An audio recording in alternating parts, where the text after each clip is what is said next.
Hello friends, எல்லாரும் எப்படி இருக்கீங்க? எல்லாரும் ரொம்ப சந்தோஷமாக ஹாப்பியாக ஹெல்த்தியாக இருக்கணும்னு நான் கடவுள்கிட்ட வேண்டிக்கிறேன். ஸோ இன்னையோட விலாக் பார்த்தீங்கன்னா சண்டே எடுத்தது. இன்றைக்கி வந்து ஓணம்.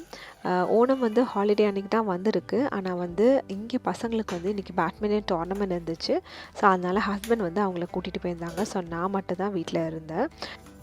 யூஸ்வலான ரொட்டீன் வேலைகள் எல்லாமே முடிச்சுட்டு ஒரு 11:30 போல் தான் குக்கிங் ஸ்டார்ட் பண்ணேன். ஓணம் வந்து கேரளாவில் வந்து செலிப்ரேட் பண்ணுற ஃபெஸ்டிவல் தான். பட் ஆனால் வந்து எங்களோட ஊர் வந்து கேரளாவுக்கும் தமிழ்நாடுக்கும் பார்டரில் இருக்கிறதுனால எங்கள் ஊர்லேயும் வந்து நிறைய பேர் வந்து ஓணம் செலிப்ரேட் பண்ணுவாங்க. ஓணம்க்கு வந்து ப்ராப்பராக வந்து கேரளாவில் செய்கிற மாதிரி ஃபுல் சத்தியாக செய்யலைனாலும் ஓரளவு வந்து வெஜிடேரியன் மீல்ஸாக அன்றைக்கி பண்ணி பாயசம்லாம் செய்வாங்க. அதனால் நானும் இங்கே கிடைக்கிற காய்கறிகள் வச்சு ஒரு சின்னதாக குட்டி சத்தியாக பண்ணலாம் அப்படின்னு பிளான் பண்ணேன். ஃபஸ்ட்டு சாதத்துக்கு வந்து தண்ணி கொதிக்க வச்சு அரிசியும் வாஷ் பண்ணி வச்சாச்சு. கையோடி வந்து குக்கரில் வந்து சாம்பார் பருப்பு வந்து வேக வச்சுட்டேன். கொஞ்சம் வந்து சாம்பாருக்கு எடுத்துக்கலாம், கொஞ்சம் வந்து பருப்புக்கு எடுத்துக்கலாம் அப்படின்னு சொல்லிட்டு.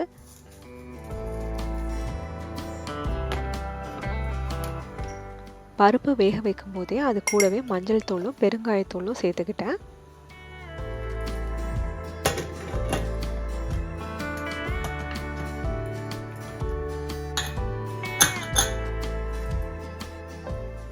இங்கே அதுக்கடையில் சாதத்துக்கு வச்சிருந்த தண்ணியை வந்து கொதிச்சிருச்சு. அதனால் வாஷ் பண்ணி வச்ச அரிசி அதை கூட சேர்த்துடலாம்.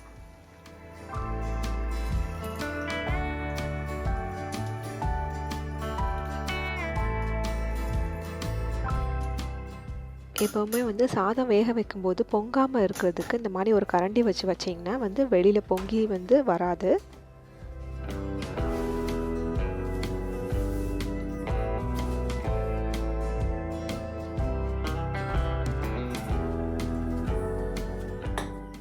நேற்று இந்தியன் ஸ்டோர் போகும்போது வெண்டைக்காய் நல்லா ஃப்ரெஷ்ஷாக இருந்தது. ஸோ கொஞ்சம் வாங்கிட்டு வந்தேன்.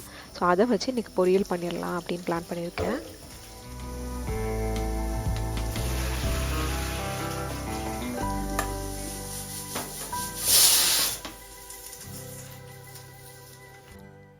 அது கூடவே கொஞ்சம் பீன்ஸும் கேரட்டும் போட்டு தோரன் செய்யலாம் அப்படின்னு நினச்சிருக்கேன்.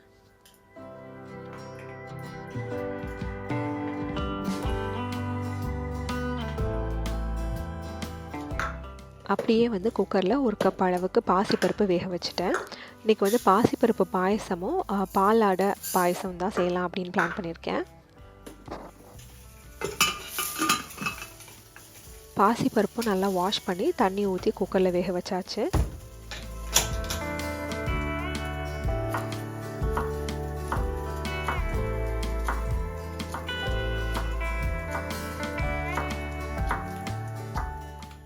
நான் ஜென்ரலாக வந்து வெண்டைக்காய் பொரியல் செய்யும்போது நான்ஸ்டிக் பேன் யூஸ் பண்ணுவேன். அதில் கொஞ்சமாக எண்ணெய் சேர்த்துட்டு இந்த கட் பண்ணி வச்சுருக்க வெண்டைக்காவை சேர்த்து ஒரு லோ ஃப்ளேமில் அப்படியே 20 மினிட்ஸ் போல் விட்டுருவேன். ஸோ அந்த ஒரு மாதிரி வழுக்கு வழுக்குன்னு இல்லாமல் கிறிஸ்பியாக ஆகிடும். அதுக்கப்புறம் லாஸ்ட்டாக வந்து மிளகாய்த்தூளும் உப்பு மட்டும் சேர்ப்பேன்.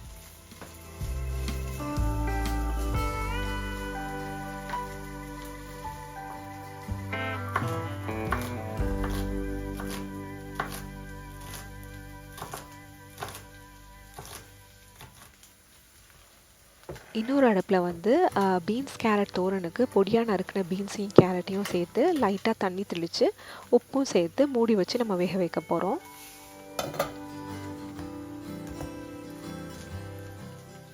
இனி அவியலுக்கும் சாம்பாருக்கு மட்டும் காய் கட் பண்ணோம். அவியலுக்கு வந்து ஜென்ரலாக வந்து குட்டி கத்திரிக்காய், அப்புறம் சேனக்கிழங்கு, முருங்கைக்காய், கேரட், அப்புறம் புடலங்காய், வெள்ளரிக்காய், மாங்காய் கூட சேர்ப்பாங்க. அதே மாதிரி சாம்பார் செய்யும்போதும் வந்து எல்லா காய்கறிகளும் போட்டு செய்வாங்க. நான் வந்து சென்னை போனதுக்கப்புறம் தான் எனக்கு தெரியும் முருங்கைக்காய் சாம்பார், உருளைக்கிழங்கு சாம்பார்னு தனியாக பண்ணுவாங்கன்னு. எங்கள் வீட்டிலலாம் எல்லா காய்கறியும் போடுவாங்க. உருளைக்கிழங்கு, கேரட், பீன்ஸ், முருங்கைக்காய், அப்புறம் வெண்டைக்காய், கத்திரிக்காய் எல்லாமே சேர்த்து போட்டே சாம்பார் வைப்பாங்க.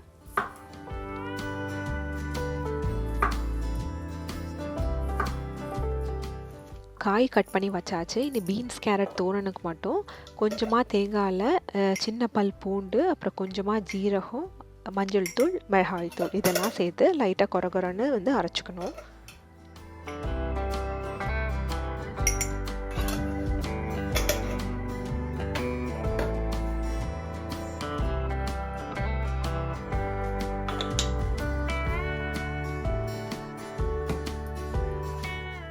பீன்ஸும் கேரட்டும் வெந்ததுக்கப்புறமா லாஸ்ட்டாக அந்த தேங்காய் வந்து சேர்த்துட்டு ஒரு 2 மினிட்ஸ் அப்படியே லோ ஃப்ளேமில் வச்சுட்டு அணைச்சிடலாம்.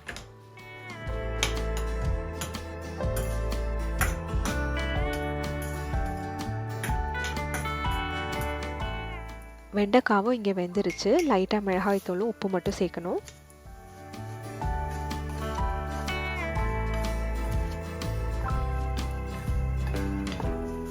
இன்றைக்கி பருப்பு பாயசம் கூட பாலாடை பாயசம் செய்யணும்னு சொன்னேன்ல, ஸோ அதுக்கு வந்து ஒரு 1.5 லிட்டர் பால் அளவுக்கு ஒரு பாத்திரத்தில் வந்து சூடாக்க வச்சுட்டேன்.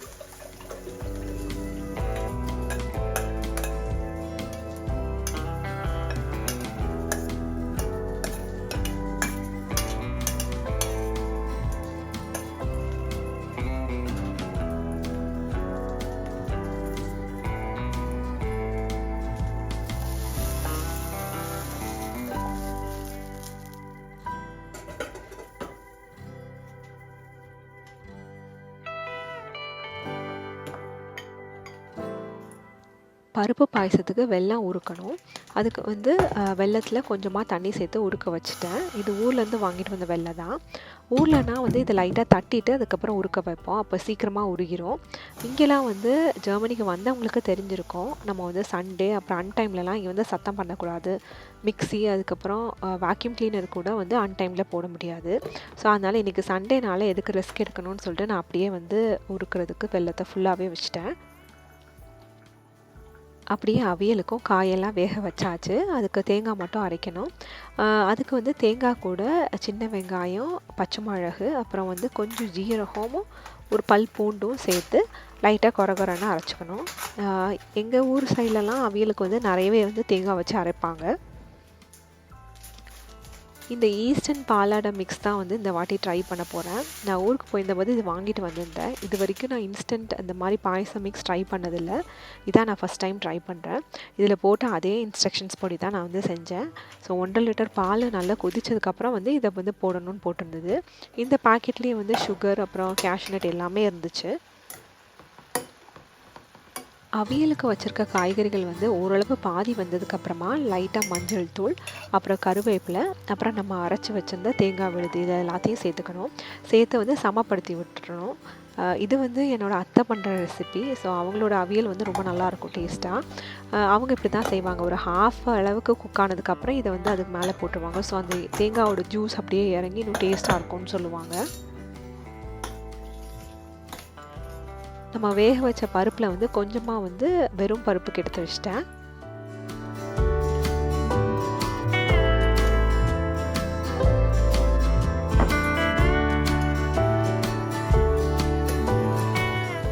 அவியல் ஒரு முக்கால்வாசி வெந்ததுக்கப்புறமா அந்த தேங்காவை நல்லா மிக்ஸ் பண்ணி விட்டுறணும்.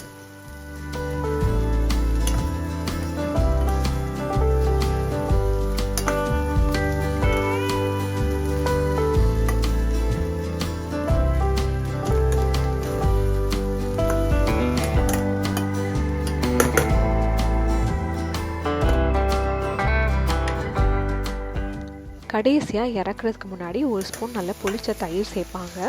இங்கே வந்து என்கிட்ட புளிச்ச தயிர் இல்லை, கடையில் வாங்குகிற அந்த பாக்ஸில் வர தயிர் தான் இருந்தது. ஸோ அதில் கொஞ்சம் சேர்த்துக்கிட்டேன்.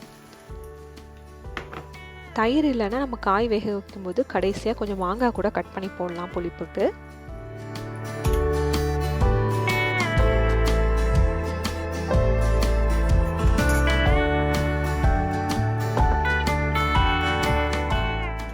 இனி சாம்பாருக்கு காய்கறிகள்லாம் வேக வைக்கணும்.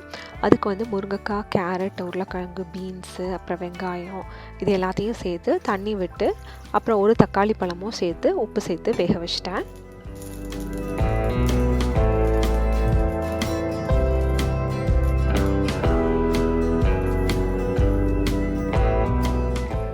காய் வெந்ததுக்கப்புறமா புளி வந்து கரைச்சி வச்சதையும் அதுக்கு கூடவே வந்து சாம்பார் தூளையும் சேர்த்து கொஞ்சம் கொதிக்க விட்டுட்டேன்.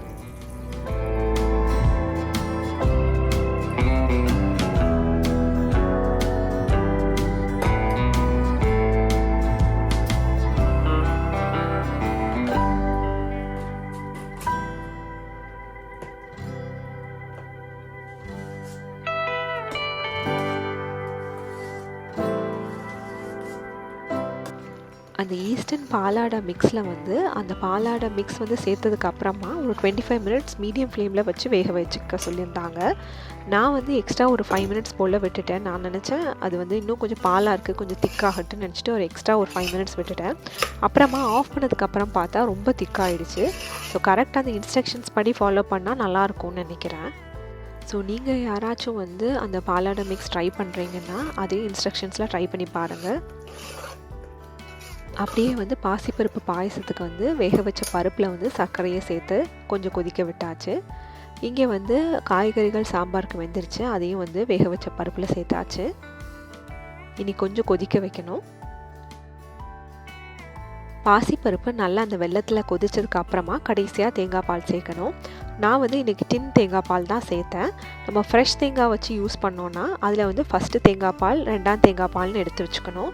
ஸோ ரெண்டாவது இருக்கிற அந்த தண்ணி தேங்காய் பாலை வந்து முதல்ல ஊற்றி அது நல்லா கொதிச்சதுக்கப்புறமா கடைசியாக அடுப்பை ஆஃப் பண்ணதுக்கு முன்னாடி இந்த தேங்காய் பாலை ஊற்றிடணும். அதுக்கப்புறமா வந்து கொதிக்க வைக்க வேண்டாம். சிம்மில் ஒரு 2 மினிட்ஸ் போல் வச்சுட்டு அணைச்சிடலாம். சாம்பாரும் ரெடி ஆயிடுச்சு. கடைசியாக கொத்தமல்லி தழை மட்டும் பொடியாக நறுக்கி சேர்த்துட்டு ஆஃப் பண்ணிடலாம். இனி பாயசத்துக்கு நெய்யில் முந்திரி திராட்சை மட்டும் வறுத்து சேர்க்கணும். அது வறுக்கும் போது கூடவே வந்து தேங்காய் பல்லை வந்து பொடி பொடியாக நறுக்கி சேர்த்தா இன்னும் நல்லா டேஸ்ட்டாக இருக்கும். எல்லாமே செஞ்சு முடிச்சாச்சு. இனி தாளிப்பு மட்டும் எல்லாத்துக்கும் சேர்க்கணும்.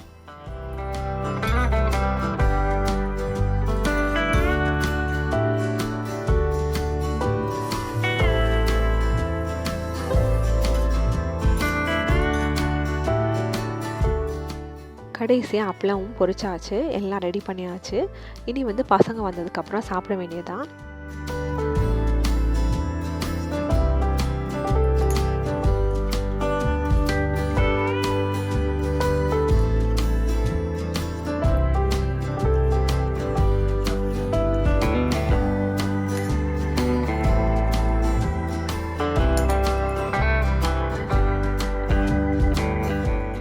ஸோ எங்களோட நாள் இப்படி தான் ரொம்ப சூப்பராக போச்சுது. உங்களோட நாளும் ரொம்ப நல்லா போயிட்டுருக்கோன்னு நினைக்கிறேன். இன்னொரு இன்ட்ரெஸ்டிங்கான குட்டி விலாகில் உங்களெல்லாம் நெக்ஸ்ட்டு சந்திக்கிறோம். Until then take care and by from Raji.